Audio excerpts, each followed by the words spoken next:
don't make someone else's life difficult, because Allah will make yours difficult. Create ease for other people. Help them. Talk to them with respect. See what happens to you. Your family members, speak properly to them. Watch your tongue. The way you talk, sometimes what you are saying is right, but the way you are saying it is so horrible. It hurts people. It offends them. They don't want to be in your company.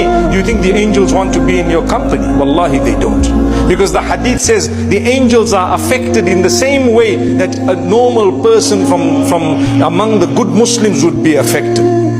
They'll go away. When you swear, the angels run away from you. Which angels? The angels that are supposed to be hafadha, those to protect you, the angels of mercy and rahmah. They're gone. Protection. So calm down. You must have your tongue moist with the dhikr of Allah subhanahu wa ta'ala a lot. Don't say bad words. Don't lie. Don't cheat and steal and deceive. Because in that way your heart will be totally destroyed one day and you won't know whether you're coming or you're going.